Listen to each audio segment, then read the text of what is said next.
Well, looks like we're back on that bullshit.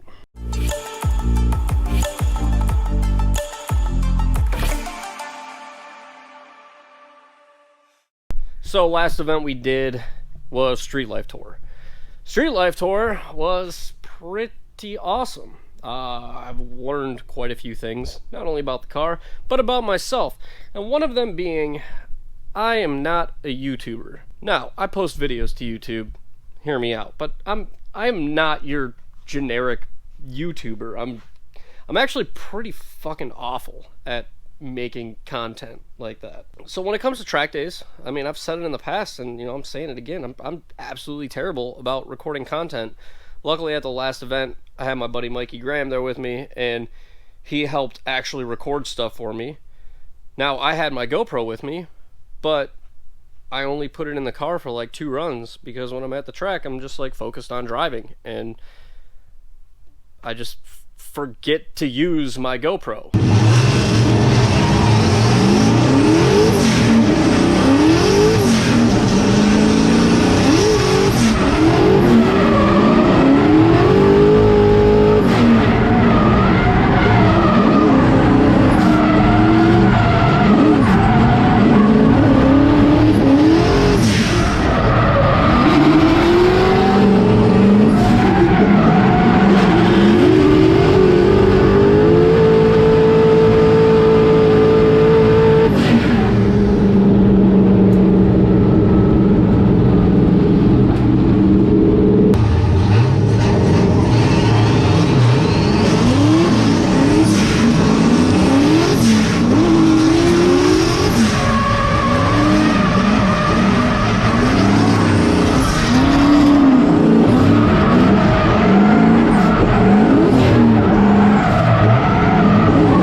I mean, it's not only good for content and stuff like that, but it's also good for me to be able to look back on and watch the stuff that I'm doing in the car. What am I doing with my hands on the steering wheel? Where am I left foot braking? How am I using the clutch? Am I letting go of the wheel and letting the car self-steer, or am I cat pawing at it? And, it's just good to get feedback like that and data so I can know where I can make improvements.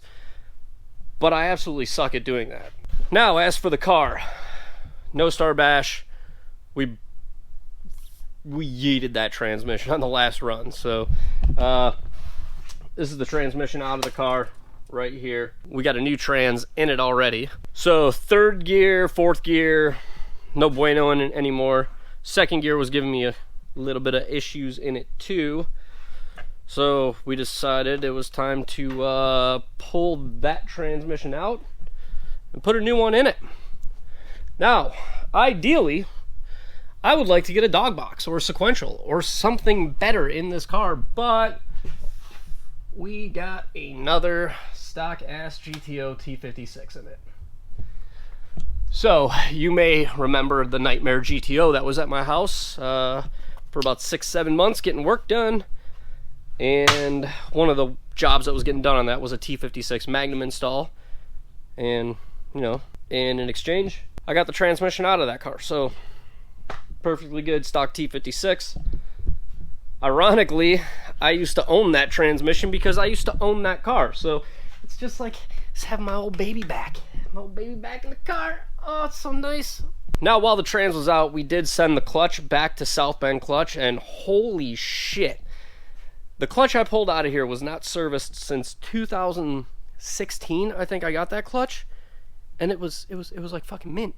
There's nothing wrong with it. I even talked to Dave over at South Bend, and he's like, this clutch probably would have lasted another 2-3 years. But, South Bend went through, replaced all the pads on one disc, completely replaced another disc, new pressure plate, and new center plate on it, and then cut the flywheel down, cut both surfaces so it doesn't change the pressure plate preload.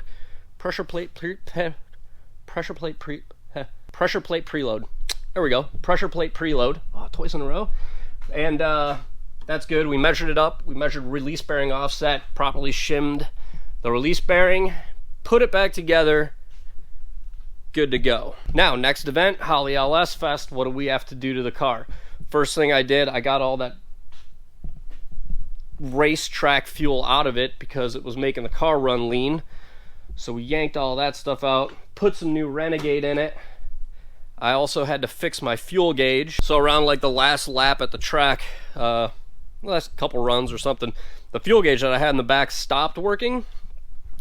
So I replaced it with this digital gauge right here, fuel level, and there we go. We're working now. We got 94% fuel in there. Now the funny thing is, I actually thought the gauge was bad because when I tested the sending unit, I tested it and I had all the fuel out of the tank. So I tested it and I was like, all right, yep, cool.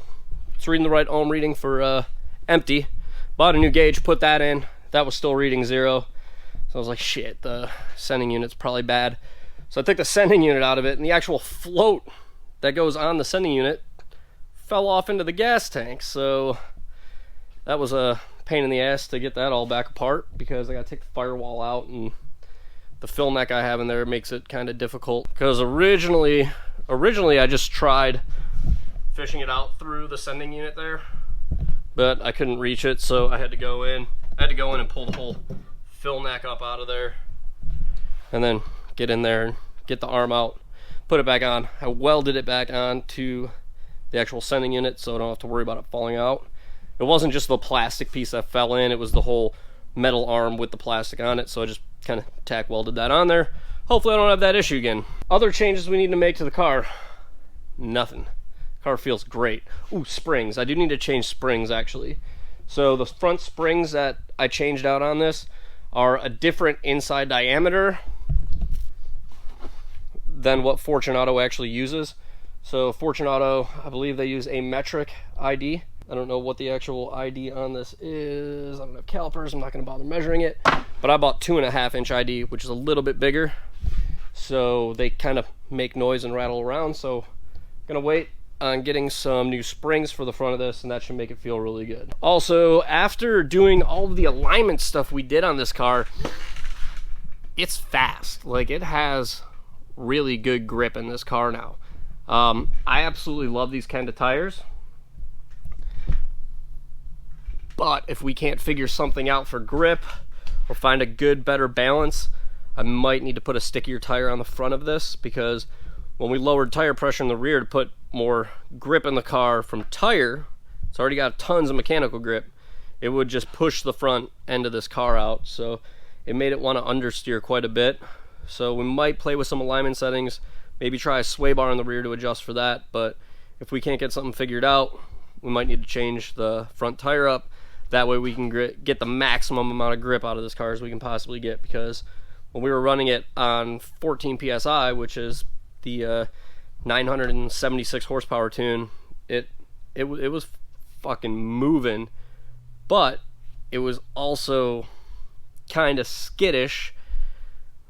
I mean, that's pretty much what drifting is, but I mean, it felt like it was lacking a little bit of grip. And the reason it was lacking a bit of grip is because we had to run the tire pressure in the rear so high to keep it from pushing the front. So by the end of the day, when we got it in a comfortable spot, it was around like 35 PSI tire pressure in the rear. I think we tried 40, and then we started bumping it down until it started becoming an issue. Really started becoming an issue when we got down to like 28, 30. So we kind of ran it at 35 to 40, and that seemed to be a good balance for grip in the front. Grip in the rear, obviously we were losing some because tire pressure was so high.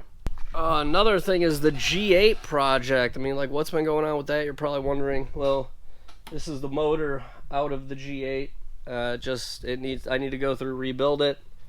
I mean, the trans that I put in here, well, the trans that's in here was supposed to go in there. That's the trans that I was originally going to put in the G8, but now I got to rebuild that transmission, so I got to go through that thing, rebuild that.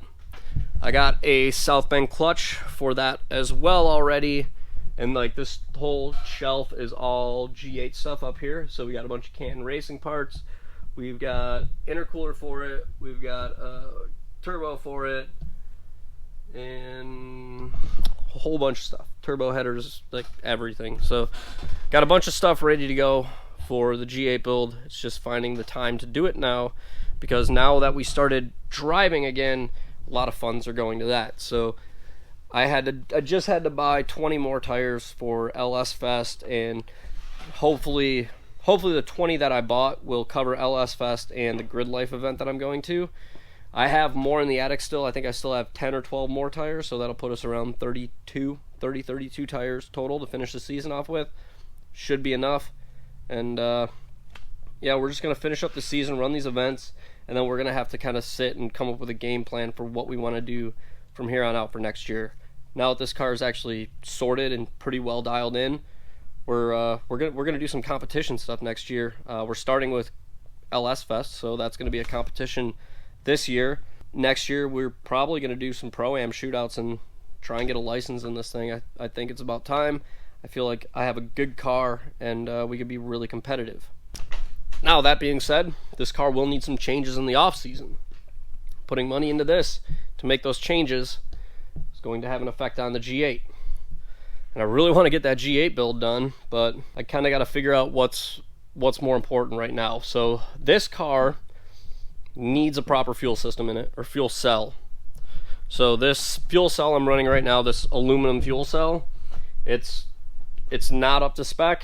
It won't pass tech for like Pro 2 or anything like that. It's honestly quite dangerous to have something like that in here. So I need to get rid of that. That's priority number one. Priority number two, fire suppression system. I really need to get a fire suppression system. Truck and trailer, I got to get a better truck, and I got to get an enclosed trailer. The open just isn't doing it, so I got to look at financing something or buying something, or I don't know. I got to figure something out for that. And the only other things that I really like to do on the car, dog box transmission, Winter's quick change rear end, then that would have the car pretty much set. I mean, the car's great, runs great, tons of power, tons of grip, best chassis I've ever driven, but that's where we're sitting with this car right now, and that's where the G8's at. So I don't know when I'm going to get back to the G8. I don't know what's going to be happening with content or the channel. We're going to try and record stuff at LS Fest, do some event coverage, but I mean, as of right now, I'm pretty tapped out on cash, so buying stuff and doing build content isn't really a possibility, and we're just going to kind of have to play it by ear for now. So that's going to be it for this one. Just kind of a little bit of an update, let you guys know where I'm at, what happened, where we're going from here. And yeah, that's it. So like the video if you liked it, subscribe to the channel if you're new, follow the builds along. Till the next one, I'll catch you guys later.